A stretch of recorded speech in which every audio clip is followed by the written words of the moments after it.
राष्ट्रीय शैक्षिक अनुसंधान और प्रशिक्षण परिषद के केंद्रीय शैक्षिक प्रौद्योगिकी संस्थान के रेडियो प्रभाग द्वारा प्रस्तुत है प्राथमिक कक्षा के प्रशिक्षणार्थी अध्यापकों के लिए कार्यक्रम गौतम बुद्ध।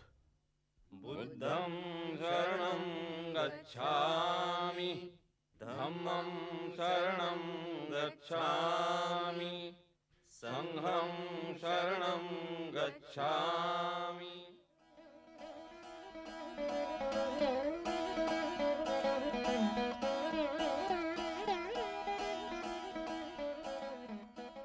ओम मणि पद्महुम। ओम मणि पद्महुम। ओम। ये क्या बोल रहे हैं दादाजी? ये तो तुम बताओ कि मैं क्या बोल रहा हूं। मैं सिर्फ इतना बताऊंगा कि ये किसी धर्म की प्रार्थना है। ये तो संस्कृत जैसी लग रही है। जैन धर्म की है क्या? क्यों राघव? नहीं मनोज, जैन प्रार्थना तो ऐसी नहीं होती, वो तो मैं पहचानता हूँ। तो फिर यह कौन से धर्म की है? दादाजी आप ही बताइए ना। कैसी अजीब बात है कि जो धर्म भारत में जन्मा, भारत में पनपा और जहां से दूर दूर के देशों तक फैला, वही धर्म आज भारत में मुश्किल से पहचाना जाता है। क्या यह धर्म भारत में ही शुरू हुआ था दादाजी? हाँ, इसी देश के एक महापुरुष ने इस धर्म का उपदेश दिया था। आज भी ये श्रीलंका, तिब्बत, चीन, बर्मा, कंपूचिया, जापान जैसे देशों में जीवित है।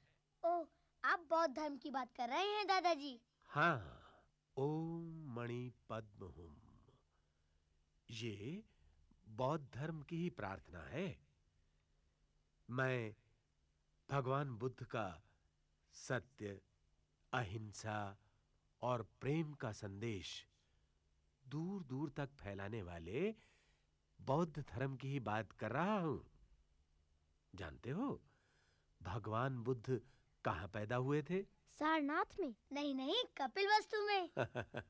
नहीं, मैं बताता हूं। सारनाथ में उन्होंने अपने धर्म का पहला उपदेश दिया था। कपिलवस्तु के शाक्य राजा शुद्धोधन के वे पुत्र थे, लेकिन उनका जन्म इन दोनों ही स्थानों पर नहीं हुआ था। उनका जन्म हुआ था लुम्बिनी नाम की जगह पर। जब उनका जन्म होने वाला था, उस समय उनकी माता महामाया देवी लुम्बिनी वन में थी। इसलिए उनका जन्म राजधानी कपिलवस्तु में ना होकर लुम्बिनी वन में हुआ। उनके जन्म के 7 दिन बाद ही उनकी माता का देहांत हो गया। तब से उनकी सौतेली मां प्रजापति गौतमी, जो उनकी मौसी भी थीं, उन्होंने ही उन्हें पाला पोसा। अच्छा दादाजी, प्रजापति गौतमी उन्हें प्यार करती थी कि नहीं? बेहद प्यार करती थी। उन्होंने कभी सिद्धार्थ और नंद में कोई फर्क नहीं समझा, बल्कि वो तो देवदत्त को भी वैसा ही प्यार करती थी। दादाजी, ये सिद्धार्थ, नंद और देवदत्त कौन थे? भाई, सिद्धार्थ भगवान बुद्ध का असली नाम था। बुद्ध तो उन्हें इसलिए कहते हैं कि उन्होंने सम्यक संबोधि प्राप्त की थी, ज्ञान प्राप्त किया था। माता-पिता ने तो उनका नाम सिद्धार्थ रखा था। गौतम वंश का होने के कारण उन्हें गौतम और शाक्य जाति का होने के कारण शाक्य मुनि भी कहते हैं। अच्छा। रहा नंद, तो नंद जो था वो प्रजापति गौतमी का अपना बेटा था, यानी सिद्धार्थ का मौसेरा भाई था। और देवदत्त? हाँ, देवदत्त सिद्धार्थ का चचेरा भाई था। दोनों करीब-करीब बराबर के ही थे। उम्र का थोड़ा सा ही अंतर था दोनों में, लेकिन स्वभाव में जमीन आसमान का अंतर। सिद्धार्थ शांत, सौम्य, दयालु और देवदत्त चंचल, क्रोधी और उद्दंड। मतलब ये कि मनोज तुम देवदत्त हो। अच्छा, तो राघव तुम कौन से बड़े गौतम बुद्ध हो? अरे अभी मैं गौतम बुद्ध कैसे हो सकता हूँ? अभी तो मैं सिद्धार्थ हूँ। जब पूरा ज्ञान प्राप्त कर लूंगा तब शायद बुद्ध भी हो जाऊं। अरे रे राघव, मनोज, भाई झगड़ा मत करो। सिद्धार्थ की बात नहीं सुननी क्या? हाँ हाँ दादाजी, सुनाइए ना। हाँ दादाजी। भाई, जिस तरह तुम लोग हॉकी, बैडमिंटन, क्रिकेट खेलते हो ना, उसी तरह सिद्धार्थ और देवदत्त के समय के बच्चे शिकार खेलते थे, तीर तलवार चलाते थे, निशानेबाजी करते थे। पर उस समय भी सिद्धार्थ को निरीह पशु पक्षियों की हत्या बिल्कुल अच्छी नहीं लगती थी। एक बार की बात है, सिद्धार्थ बगीचे में टहल रहे थे।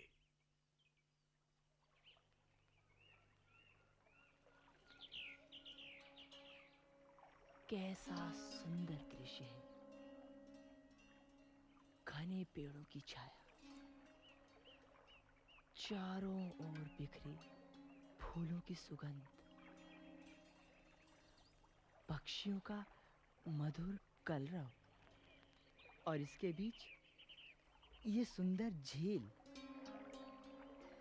झील के ऊपर तैरते हुए हंसों की छाया।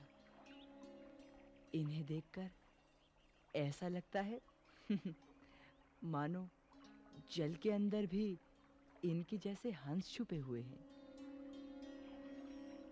कैसे कोई इतने सुंदर जीवों को मारता है? क्या इन्हें पीड़ा नहीं होती? क्या इनका रक्त नहीं बहता? अरे,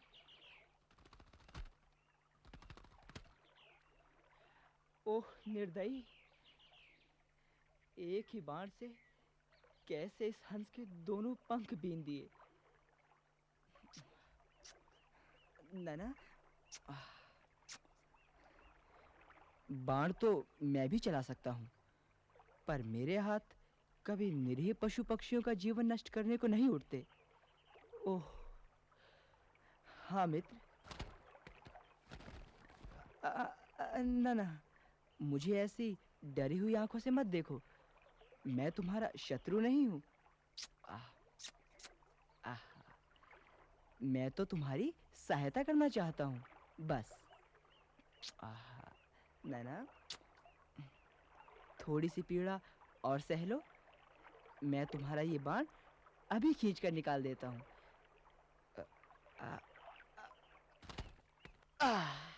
लो, निकल गया। अब इस रक्त को भी धो डालते हैं।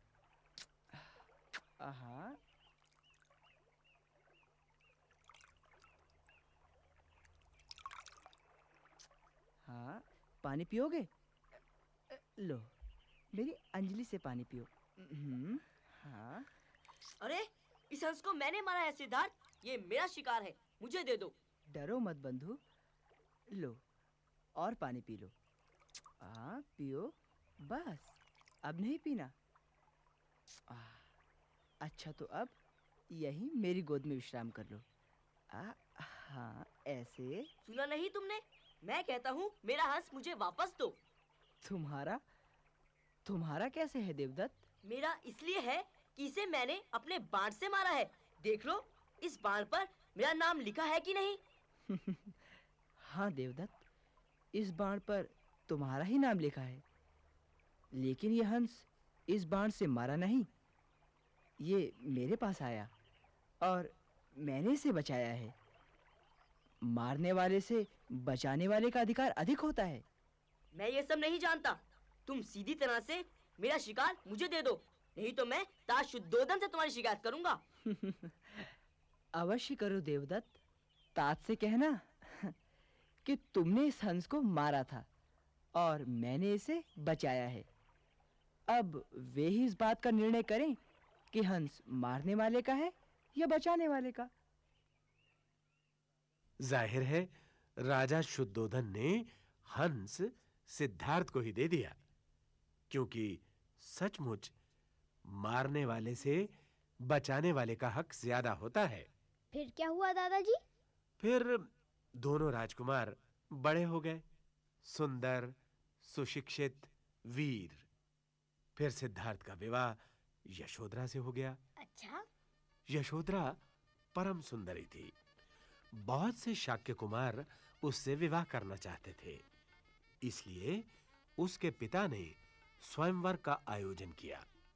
इसमें घुड़दौड़, रथ की दौड़, तीरंदाजी, मल्ल युद्ध और ऐसी ही कई प्रतियोगिताएं रखी गई थी।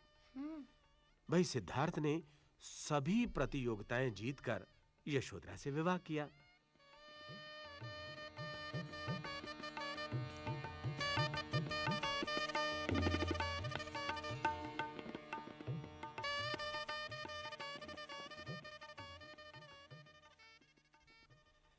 विवाह के कुछ समय बाद उनका एक पुत्र हुआ, राहुल।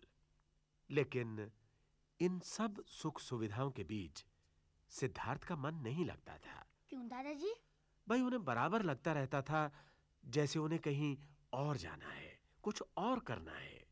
इसी बीच उन्होंने पहली बार एक बूढ़े, एक बीमार और एक मृत व्यक्ति को देखा। अरे, बूढ़े, बीमार और मरे हुए व्यक्ति को पहली बार देखा? उससे पहले क्या कभी उन्होंने किसी बूढ़े या बीमार को नहीं देखा था? हाँ, बात सुनने में अजीब जरूर लगती है, पर है सच। असल में सिद्धार्थ के जन्म के समय एक बहुत बड़े ज्योतिषी ने राजा शुद्धोधन को बताया था कि उनका पुत्र या तो बहुत बड़ा चक्रवर्ती सम्राट बनेगा या बहुत बड़ा सन्यासी। अच्छा। जब राजा ने देखा कि बचपन से ही सिद्धार्थ दूसरों के दुख से बेहद दुखी हो जाते थे, तो उन्होंने ऐसा प्रबंध कर दिया कि उन्हें दुख पहुंचाने वाली कोई बात ना हो। इसीलिए राजकुमार सिद्धार्थ को केवल राजकुमार की सुख सुविधाओं में ही पाला गया। कभी दुख, तकलीफ, बीमारी, बुढ़ापे का नाम भी उनके सामने नहीं लिया जाता था। इसीलिए जब उन्होंने पहली बार इन सबको देखा और उन्हें मालूम हुआ कि हर आदमी इसी तरह बूढ़ा होता है और मर जाता है, तब उन्होंने निश्चय किया कि वे संसार के इन दुखों से छुटकारा पाने का रास्ता जरूर खोजेंगे। और ये सोचकर वे घर छोड़कर चले गए।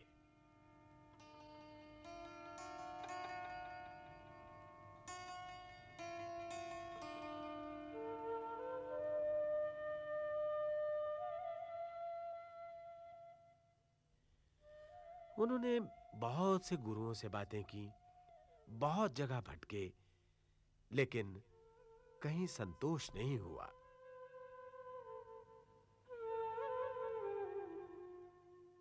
तब क्या हुआ? भाई तब एक दिन सिद्धार्थ गया के पास एक पीपल के पेड़ के नीचे बैठ गए। उन्होंने तय कर लिया था कि जब तक संसार के दुखों से छुटकारा पाने का रास्ता नहीं मिलेगा, तब तक वहां से नहीं उठेंगे।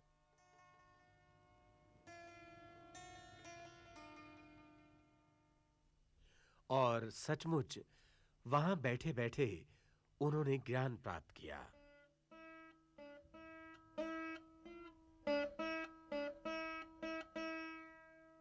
तब से उस स्थान को बोध गया, उस पेड़ को बोधि वृक्ष और सिद्धार्थ को गौतम बुद्ध कहा जाने लगा। अच्छा। फिर गौतम बुद्ध ने स्वयं जो ज्ञान प्राप्त किया था, उसे संसार के सब लोगों की भलाई में लगाने के लिए उन्होंने सारनाथ जाकर धर्म चक्र प्रवर्तन किया। साधारण भाषा में कहें तो धर्म के पहिए को घुमाया, यानी धर्म का प्रारंभ किया या धर्म का पहला उपदेश दिया।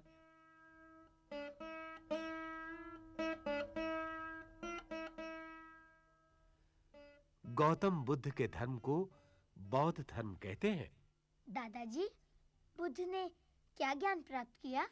भाई गौतम बुद्ध ने जाना कि यह संसार दुखमय है। अगर किसी तरह से दुखी प्राणियों का दुख दूर किया जा सके तो जरूर करो। सब पर दया करो, सबसे प्रेम करो, कभी किसी जीव की हत्या ना करो, चोरी ना करो, लालच ना करो, सदा सच बोलो। यही बौद्ध धर्म की प्रमुख शिक्षाएं हैं। और देवदत्त का क्या हुआ दादाजी? वो फिर कभी बुद्ध से मिला या नहीं? हाँ, मिला और उनके धर्म में दीक्षित भी हुआ, लेकिन तब भी उसके मन से बैर की भावना दूर नहीं हुई। अच्छा? हाँ, एक बार उसने मगध के राजा अजातशत्रु को उकसाकर भगवान बुद्ध को कुचलने के लिए एक बहुत बड़ा मतवाला हाथी भेजा। लोगों ने भगवान से कहा, भगवान इस रास्ते से ना जाइए, इधर एक मतवाला हाथी सबको कुचलता हुआ चला आ रहा है। जानते हो इस पर भगवान बुद्ध ने क्या जवाब दिया? क्या दादाजी? उन्होंने कहा, जब मैंने उसका कुछ नहीं बिगाड़ा तो वो मेरा क्यों कुछ बिगाड़ेगा? और सच में उनके सामने आते ही वो हाथी बिल्कुल शांत हो गया। उन्हें कुचलने के बजाय उसने अपनी सूंड से उन्हें प्रणाम किया। तब भगवान बुद्ध ने अपने शिष्यों से कहा, सुनो भिक्षुओं, क्रोध से क्रोध शांत नहीं होता, बैर से बैर शांत नहीं होता। क्रोध को अक्रोध से जीतो, बैर को अबैर से जीतो।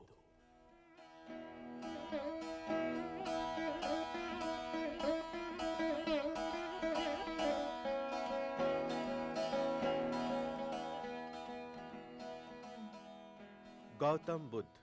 अभी आप सुन रहे थे ये कार्यक्रम।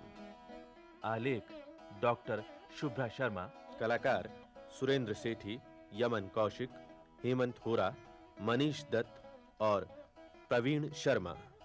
विषय संयोजन स्वर्णा गुप्ता। ध्वनियांकन आर.सी. मंचंदा और भूषण गजभिये। प्रस्तुतकर्ता वंदना निगम। परियोजना निर्देशन डॉक्टर एल.जी. सुमित्रा।